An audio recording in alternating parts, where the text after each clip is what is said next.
여러분 가정에 애완견들 키우시죠? 네. 우리 집에 애완견 키운다. 한번 손 들어보세요. 얼마나 있는지 보죠. 그래요. 난 키우고 싶은데 못 키운다. 네. 우리 집에도 있어요. 키우고 싶은데 못 키우는. 그래서 셋째를 낳아줘야 되나 그런 고민이 많습니다. 그런데 이 애완견 키우는 분들의 집에 가보면 공통적으로 듣는 이야기가 있어요. 그분들이 뭐라고 이야기하냐면, 목사님, 우리 강아지는요, 제 말을 다 알아들어요. 눈치가 얼마나 빠른지 몰라요. 때로는 연기도 하고요, 삐지기도 합니다. 완전 사람 같아요. 어느 집만 그런 게 아니라 다른 집마다 다 그렇게 얘기해요. 저도 소시적에 강아지를 키워본 적이 있는데 그때 보니까 정말 그런 것 같아요. 그래서 강아지를 키워본 사람들, 그런 경험이 있던 사람들은 그 외로워서, 그리고 그 인터액션, 서로 오가는 그 정감을 주고받는 것이 얼마나 기쁘고 즐겁고 그리고 마음에 풍성하게 하는지 거기서 떠나기가 쉽지 않은 것 같아요. 또 신기한 것은 이 강아지들이요, 아무것도 안 보이는 깜깜한 밤중인데도 멀리서 주인 발자국 소리만 들어도 이게 주인 발자국 소리인지 이 도둑놈 발자국 소리인지 다 알아본다는 거예요. 소리가 들리면 짖고 봐야 되는데 주인 발자국 소리인지 어떻게 알고 짖질 않고 그리고 기다리는 거예요. 목소리를 알아보는 것, 주인의 음성을 알아보는 것, 이거는 두말할 나위 없죠. 언젠가 한국 대관령 초원에서 양들을 방목하는 프로그램을 제가 한번 본 적이 있는데, 목자가 양들의 특징에 따라 가지고 양들 하나하나마다 이름을 붙여줍니다. 얼룩이, 또 검은 점 있는 아이는 점박이, 이렇게 이름을 다 불러주고, 그 다음부터는 그 양 한 마리 한 마리의 이름을 불러주면서 이름을 부를 때 반응하는 것을 훈련합니다. 그리고 나서 그 다음 가면 그 목자가 이름을 부를 때만 반응하는 거예요. 그래서 다른 사람이 뭐라고 부르고 다른 사람의 음성이 들려서 반응하지 않고 그 목자의 음성으로 자기 이름이 불려질 때 그 목자가 원하는 방향으로 같이 움직이게 되는 신기한 것들을 보게 되더라고요. 오늘 말씀에 보면 예수님은 양들을 인도하는 목자일 뿐만 아니라 아까 우리 서정사님 얘기하신 것처럼 그 양들이 들어가고 나오는 뭐라고 그래요? 문이라고 이야기합니다. 예수님을 목자로 삼은 양들은 주님의 음성을 들으며 그 문을 통해 들어가고 나오는 삶을 통해 그 삶의 꼴을 먹고 산다는 거예요. 꼴 알죠? 꼴. 초지에서 먹는 풀들이 먹는 양식을 꼴이라고 그러잖아요. 근데 그 꼴을 어디서 먹냐면, 어느 때 먹냐면 양의 문이신 예수님 안으로 들락날락 하면서 꼴을 먹는다는 거예요. 이것이 아주 중요합니다. 또 예수님은 이렇게 말씀하십니다. 나보다 먼저 온 자는 다 절도요 강도다. 도둑이 오는 것은 도둑질하고 죽이고 멸망시키려는 것이다. 이 예수님은 지금 양의 비유를 말씀하시면서 당시 잘못된 길로 백성들을 인도하고 있었던 대제사장들과 바리새인들을 비롯한 종교 지도자들을 빗대어 이야기하고 있는 거예요. 그런데 오늘도 우리는 우리 마음을 도둑질하고 우리의 몸과 영혼을 죽이고 멸망시키려는 것들 안에 둘러싸여 살고 있습니다. 여러분, 그것이 뭐죠? 우리는 그 실체를 마귀라고 하고요. 그리고 그 마귀가 사용하는 가장 강력한 것이 죄입니다. 그래서 우리 목자이신 주님의 음성을 따라 살지 않고 우리의 영혼을 죽이고 멸망시키려는 마귀의 속삭임을 따라 죄에 점점 더 물들어가면 나타나는 증상이 무엇이냐면 점점 더 목자 되신 주님의 음성에 귀를 기울이지 않게 돼요. 그리고 주님의 음성이 점점 희미하게 들립니다. 그리고 그것이 주님의 음성인지 아닌지 잘 분간하기 어렵게 돼요. 주님의 음성이 희미하게 들리고 잘 들리지 않게 되면 그 다음부터 나오는 현상은 내 안에서 들려오는 내가 원하는 나의 목소리에 따라 살게 되죠. 그러면 세상을 따라가게 되는 거예요. 그러면 욕심을 따라 살게 됩니다. 그러면 죄의 욕구가 우리 안에서 시키는 대로 따라 살게 되죠. 여러분, 죄의 정의가 무엇입니까? 죄가 뭡니까? 십계명에 명시된 하지 말라고 한 것들, 여러분 그것만 죄일까요? 성경에 기록된 율법과 계명, 거기에 없는 것은 죄가 아닐까요? 제자훈련 하다 보면 어떤 분들은 이렇게 질문해요. 목사님, 성경에 술 먹지 말라, 담배 피지 말라 이런 얘기는 정확히 명시되어 있지 않은데 그러면 뭐 괜찮은 거 아니에요? 나쁜 거 아닌 거 아닙니까? 그런데 그런 식으로 계속해서 우리의 죄의 기준을 점점 낮추는 식으로 가게 되면 하나라도 더 누릴 수 있는 죄를 더 늘려갈 궁리만 하게 됩니다. 아마 그런 식으로 시간이 오랜 시간 지나고 나면 별로 죄라고 단정 지을 수 있는 것이 별로 없게 될 거예요. 감리교회를 창시한 존 웨슬리 목사님이 계신데 그 목사님의 어머니가 수산나 웨슬리예요. 그 수산나 웨슬리 어머니가 죄에 대해서 명시해서 써놓은 글이 있습니다. 저도 그 죄의 정의가 아주 마음에 드는데요. 수산나 웨슬리가 적어놓은 죄란 무엇인가? 이렇습니다.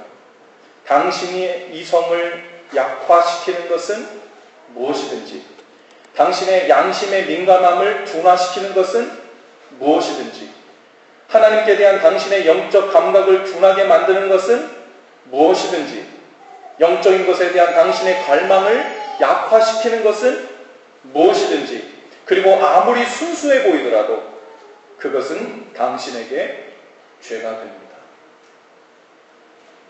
그러니까 죄의 목록을 쫙 만들어 놓고 반을 쫙 갈라서 이건 죄 아닌 이렇게 갈라서 되는 것이 아니라 그 죄인지 아닌지로 판명되는 기준이 무엇이라는 거예요? 하나님과 가까워지도록 만들고 있는가? 멀어지도록 만들고 있는가? 그것이 죄의 기준이라는 거예요. 목사님, 이건 성경에 안 나오니까 죄 아니잖아요. 이것은 뭐 사람들도 많이 행하고 사니까 그렇게 나쁜 죄 아니잖아요. 그것이 기준이 아니라 이 일을 통해서 내가 하나님과 가까워지도록 가고 있는가? 아니면 하나님을 갈망하고 하나님을 사랑하는 마음에서 점점 더 멀어지고 있는가? 그것이 하나님이 기뻐하시는 것인지 기뻐하시지 않는 것인지, 죄의 길에 속한 것인지 아닌 것인지가 판명난다는 거예요. 이사야 59장에 보니까요, 오직 너희 죄악이 너희와 너희 하나님 사이를 갈라놓았고 그랬어요. 죄의 역할은 뭐라고요? 하나님과 우리를 갈라놓는 거예요. 떨어뜨려 놓는 거예요. 멀찌감치 떨어뜨려져서 하나님을 희미하게 보게 만드는 거고 하나님 바라보는 것을 둔감하게 만드는 겁니다.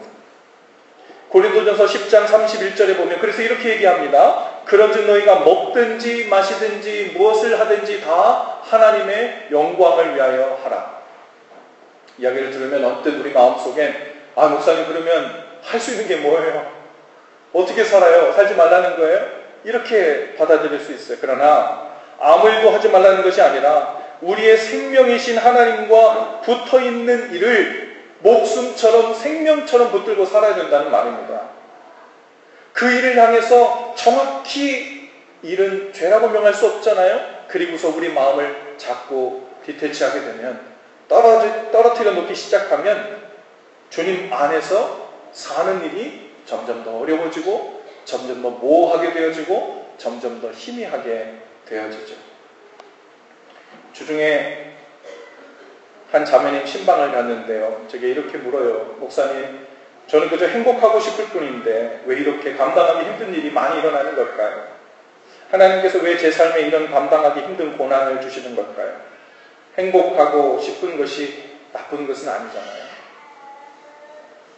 그래서 이렇게 말씀드렸어요. 자매님이 행복하게 살고 싶은 기준과 하나님이 말씀하신 행복의 기준이 많이 다를 수 있어요.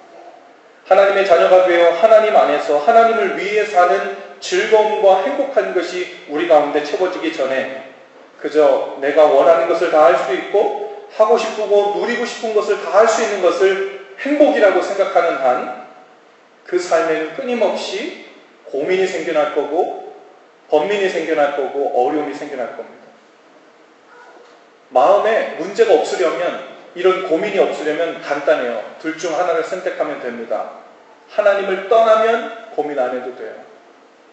마음이 편해질 겁니다. 그러나 하나님을 사랑하기로 결단하고 하나님의 자녀가 되고 예수님의 제자가 되고 예수님을 내 삶의 주인으로 모시기로 결단했다면 그 어중간한 어딘가에 우리가 거할 때마다 우리는 끊임없이 마음이 불편하게 되고 고민하게 되고 고난처럼 고통처럼 와닿는 일들이 끊임없이 우리 삶 가운데 오게 될 것입니다.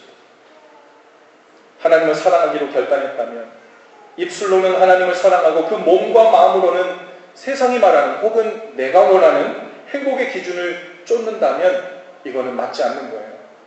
하나님께서 물론 우리에게 좋은 것 주시고 누리기 원하는 것 주시기 원하시지요. 하지만 하나님으로 먼저 만족하고 행복하게 되는 것이 우선입니다. 그리고 그 나머지를 더하여 주신다고 주님께서 우리에게 말씀하시죠. 여러분, 오늘 우리의 삶에도 이유 모를 어려움과 고난이 있을 수 있어요. 오랫동안 기도하고 간구했는데 문제가 해결될 기미가 전혀 보이지 않을 때 어쩌면 주님은 그것으로 우리 자신을 변화시키기 원하시는 것일 수 있습니다. 시편 94편 9절 말씀처럼 귀를 지으시니가 어찌 듣지 아니하시랴, 눈을 만드시니가 보지 아니하시랴. 우리의 기도를 들으시고 형편을 아시는 주님께서 고난을 허락하실 때 어쩌면 그분의 눈은 다른 곳이 아니라 우리 얼굴을, 우리 눈을 향하고 있을 가능성이 큽니다. 하나님께서 고난을 주실 때는요, 우리를 죽이고 멸하시려는 것이 아니시죠. 우리를 살리시려는 거예요. 우리를 생명으로 인도하시려는 거예요. 그 고난이라는 풀무불에 들어가면 그동안 우리의 시선과 마음을 사로잡아 하나님께 멀어지게 만들었던 그 모든 것은 더 이상 보이지 않고 오직 하나님과 우리 자신, 이 둘만 보게 되는 유익을 얻게 됩니다. 그제서야 내가 하나님을 향하지 않고 어디를 향해 살고 있는지가 점점 분명하게 확실하게 보이기 시작하는 거예요. 그런 의미에서 하나님께서 우리에게 주시는 고난과 고통이 있다면 그것은 우리를 살리시려는 것이고 우리의 눈을 더욱 깨끗하고 분명하게 떠서 내가 마음을 뺏기고 있는 모든 것들로부터 주의를 환기시켜 하나님과 내가 지금 어느 위치에 서 있는지, 내가 향하고 있는 방향이 어딘지를 분명히 보게 하시려는 하나님의 은혜의 통로인 줄로 믿습니다. 여러분, 하나님 우리의 체질을 너무 잘 아세요. 그렇게 하지 않고는 고삐 부러진 망아지처럼 끊임없이 제멋대로 도망다니고 또 미루고 게으르고 또 게으르고 그렇게 오랜 세월을 돌고 돌아 몸과 마음은 망신창이가 되고 죄의 찌들어 돌처럼 딱딱하게 굳어버린 그 마음을 붙들고 주님 앞에 너무 늦어버린 때에 찾아오게 될 확률이 너무 크기 때문에 그렇습니다. 주님은 오늘 우리를 살리시려고 우리 삶 가운데 하나님과 우리 사이를 가리고 있는 것들을 치워버리시고 명확하게 하시려 오늘 우리에게 은혜를 베푸고 계신 것일 수 있어요. 여러분, 주님께로 돌아갑시다. 우리 옆에 사람 봐주시면서 그렇게 한번 얘기해 봅시다. 주님께로 돌아갑시다. 여러분, 눈을 씻고 마음을 새롭게 하여 주님을 향해 방향을 고쳐잡는 거예요. 하나님을 향하는 듯 죄와 세상을 향한 듯 어중간하게 섞어버려 결국 하나님과 멀어지고 사이를 내는 그 마귀의 계략에 그 꾀에 모르는 척 동조하지 않고 눈 감아주면 안 됩니다. 예수님이 오신 것은 양으로 생명을 얻게 하고 더 풍성히 얻게 하려고 오셨다 했어요. 우리의 이 생명은 이 땅에서 지위와 돈과 인기와 행복 얻는 데서 오지 않죠. 온전히 주님을 향하여 주님을 의지하며 사는 것, 여러분, 그것이 진정한 생명의 의미이고 주님을 의지하며 사는 능력이 우리의 생명력입니다. 여러분, 사는 거 힘드세요? 주님, 제가 큰맘 먹고 잘 살아보려고 하니까 살아볼 수 있는 힘, 생명력을 저에게 주세요. 여러분, 그렇게 구하고 있습니까? 내가 제대로 좀 살아볼 수 있게 제 안에 의지를 더 달라고 구하고 있어요? 참을성을 더 달라고 구하고 있습니까? 일이 좀 감당할 수 있을 만큼만 고난이 오도록 기도하고 있어요? 다 필요한 것일 수 있지만 그것이 우선이 아닙니다. 하나님이 오늘 우리에게 주시고자 하시는 진짜 생명력은 주님만 의지하는 힘이에요. 할렐루야. 주님만 의지하는 힘, 그것이 오늘 우리가 붙들어야 할 생명력입니다. 주님만 의지하는 생명력이 약해지면 그동안 숨죽여 있던 모든 문제들이 다 표면상으로 올라오는 거예요. 별일 아니었던 것들이 내 목을 죄고 우리의 가정을 위기 속에 빠뜨리고 모든 관계들을 어렵게 만드는 거예요. 주님만 의지하는 힘, 그 생명력, 그 생명력을 주시기 위해서 주님은 우리에게 고난이라도 주시고 위기라도 주시는 겁니다. 왜? 그 고난과 위기를 통해 주님만 의지하는 생명력을 회복하라는 거예요. 오늘 주님 앞에서 회복하기 원하시는 것, 우리의 소원이 바로 그것이 될 수 있기를 바랍니다. 그 생명력이 먼저 온전히 작동해야 우리의 삶도, 우리의 가정도, 모든 관계들도 진정으로 풍성해지고 행복해지죠. 주님을 의지하는 힘을 진정한 생명력으로 삼아 승리하시는 저와 여러분들 다 되실 수 있기를 주님의 이름으로 축복합니다. 우리 앉으신 채로 헌신 기도를 다 같이 함께 하시죠. 함께 기도하겠습니다. 주님을 의지하는 생명력을 잃고서도 내 기준의 행복만을 쫓았던 어리석음을 용서해 주옵소서. 이제는 위기 상황에만 작동하는 믿음이 아니라 생명의 주님께로 삶의 방향을 온전히 고쳐잡고 마음과 힘을 다해 주님 의지하는 삶을 살기 원합니다. 성령님 우리를 도우시고 인도해 주옵소서. 예수님 이름으로 기도합니다.